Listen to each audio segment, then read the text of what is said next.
veterinaria y nos brindó todos sus conocimientos para entender un poquito más cómo podemos nosotros desde nuestro lugar, desde nuestros domicilios, contrarrestar tal vez la aparición de este tipo de roedores que traen, bueno, esta enfermedad como lo es el hantavirus, entre tantas otras, ¿no? Pero bueno, hoy es martes, es momento de nuestra columna sobre Modo Italia. ¿Lo compartimos?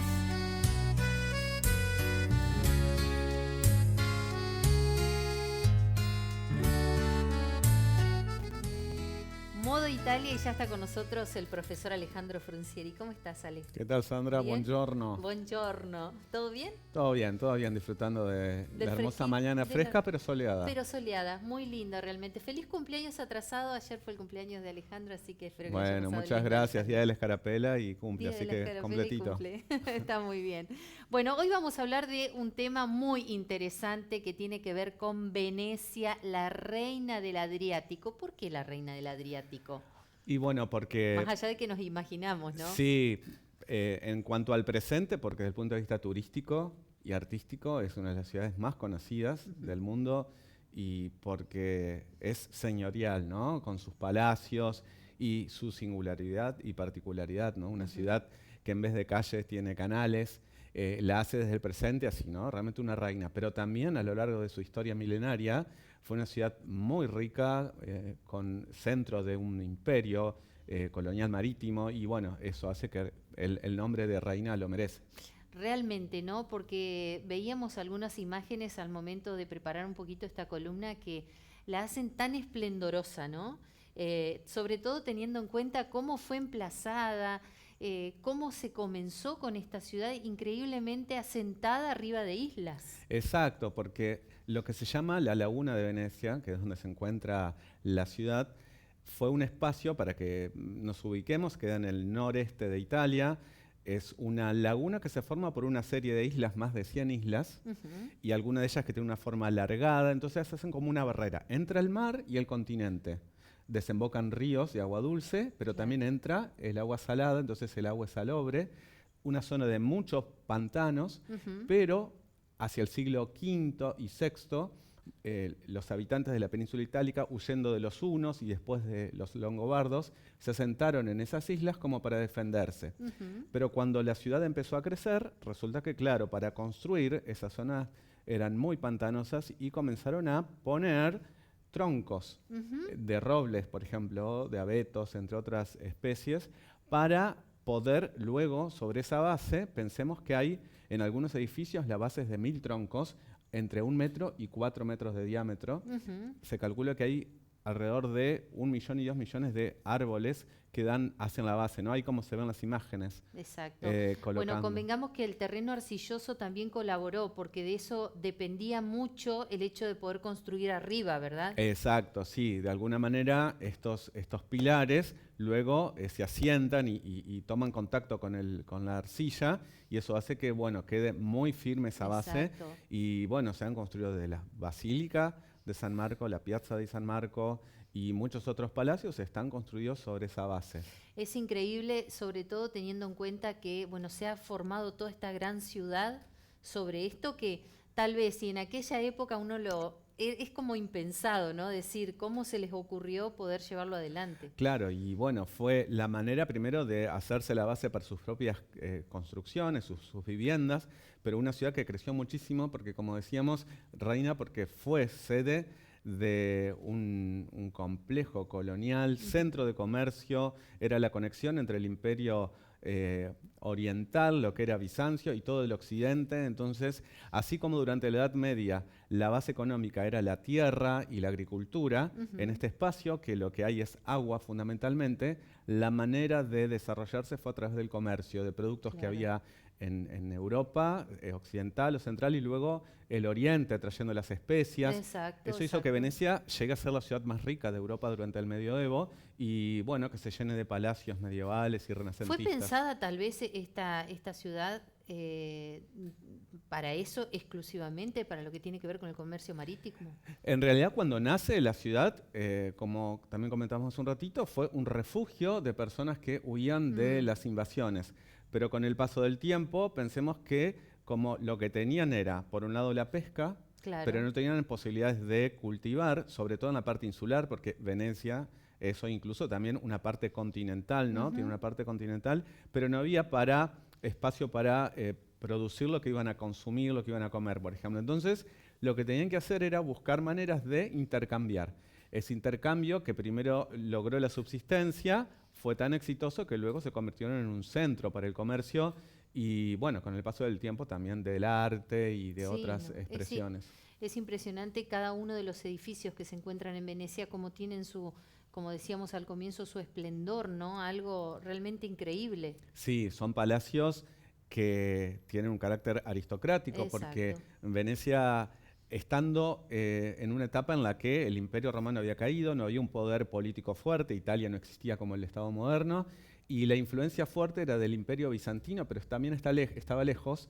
Entonces eso hacía que tenga cierta autonomía, Venecia, Ujú. desarrolla una forma que el nombre fue república, pero había un doge, como se llama, o dogo en español, o dux, bien, duque será luego la palabra en la que evoluciona en otros lugares, que era electivo, pero había una corte aristocrática, entonces necesitaba de estos palacios y también, bueno, la construcción de museos y luego también pasando el tiempo de teatros como la Fenice, donde se estrenó nada más y nada menos que la Traviata de Giuseppe Verdi, es decir, que comercio, arquitectura y también todo un desarrollo de la ópera y Sí, otras del arte, expresiones. sí, totalmente. Recién veíamos allí lo que es la iglesia de San Marco en la Piazza. ¿La Piazza tiene el mismo nombre? Piazza di San San Marco. Marco y, Ajá. y la iglesia de San Marco. No, y impresionante cómo está.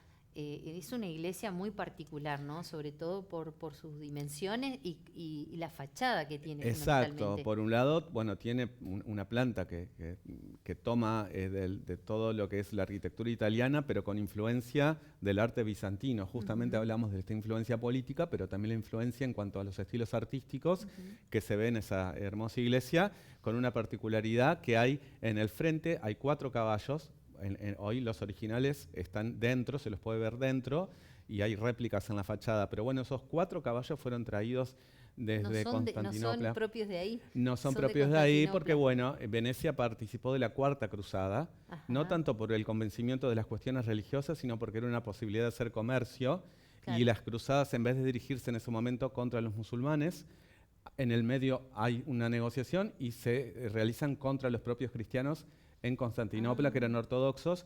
Es un desastre esa cruzada porque matan mucha gente en Constantinopla y la saquean. Entre todas las cosas que se traen, ujú. los venecianos son esos 4 caballos que ahora están en la iglesia de San Marco. Qué bárbaro. Iglesia y Piazza de San Marco. También un párrafo aparte merece el Rialto. ¿El Rialto qué es exactamente? Actualmente yo diría que es el espacio de paseo obligado para todo turista. Ujú, Originalmente fue el primer núcleo urbano en la parte insular de ujú. todas estas islas, ¿no?, que hoy conforman Venecia. El Rialto era esa zona y bueno, hoy es un lugar muy paquete, ¿no?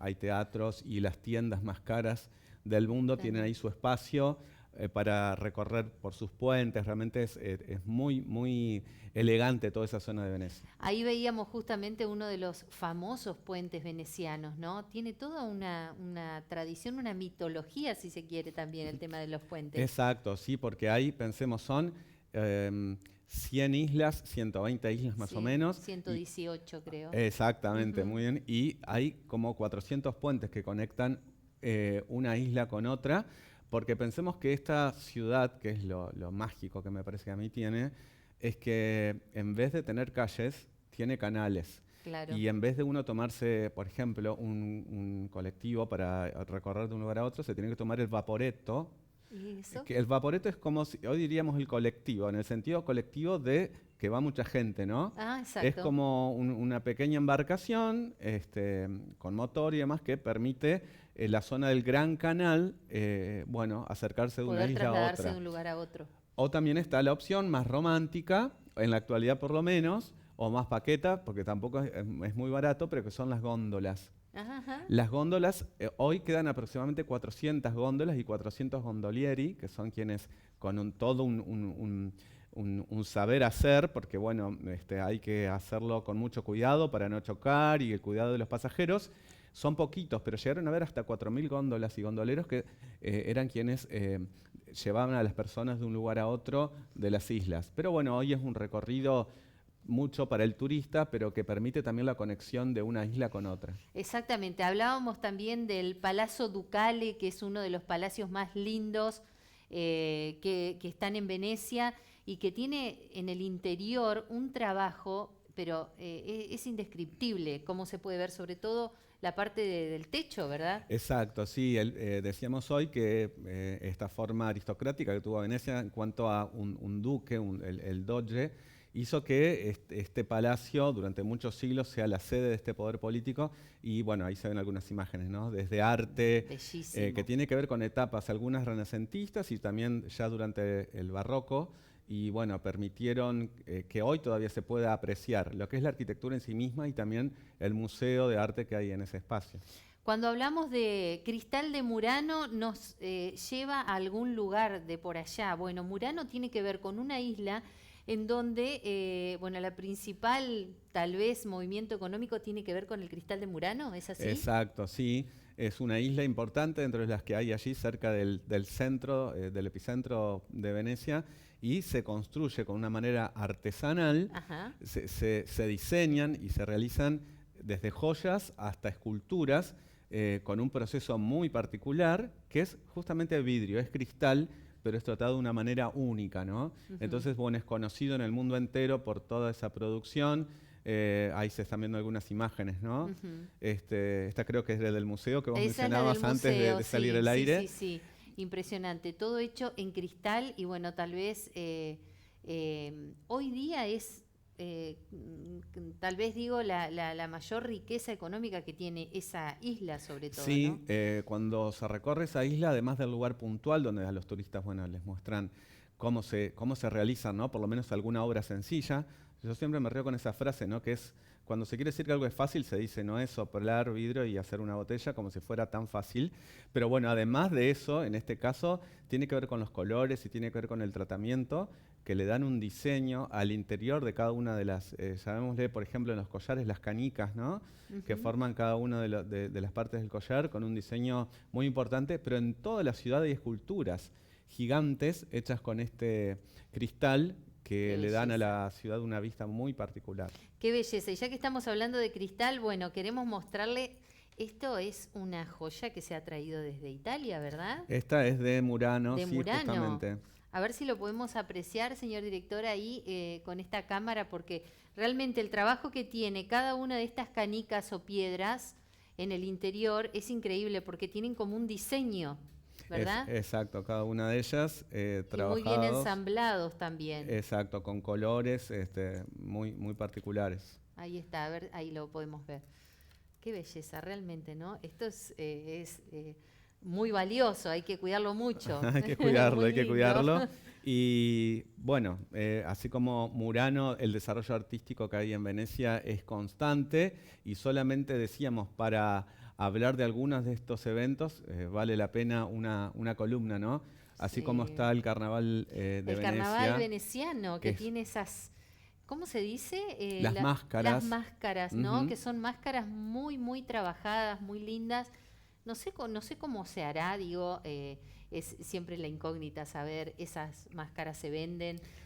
¿Cómo es en el desfile? ¿Se las confecciona especialmente? Hay todo un mundo que tiene que ver con la artesanía, así como está Murano, de la artesanía de cómo hacer esas máscaras. Porque se hacen con un material especial. Hay familias que hace 800 años se dedican a la confección de esos disfraces, que hay personajes puntuales que lo dejamos ahí como curiosidad. Lo dejamos para la próxima columna porque realmente amerita a que hablemos de eso. Desde ya. Bueno, ¿palabra de hoy, Alejandro? Vamos a dejar la palabra góndola, que por las dudas, aunque parezca obvio, no confundirse en el italiano, no tiene nada que ver con la góndola para apoyar en el supermercado. Es particularmente esa palabra que tal vez sí la conocen, que tiene que ver con una pequeña embarcación con una forma muy puntual, que hoy permite también que los turistas disfruten románticamente de los paseos por los canales. Excelente. Gracias por haber venido, Alejandro. A vos, un placer, Sandra. como siempre. Bueno, muy bien. Vamos a hacer rápidamente la pausa. En un ratito volvemos con más.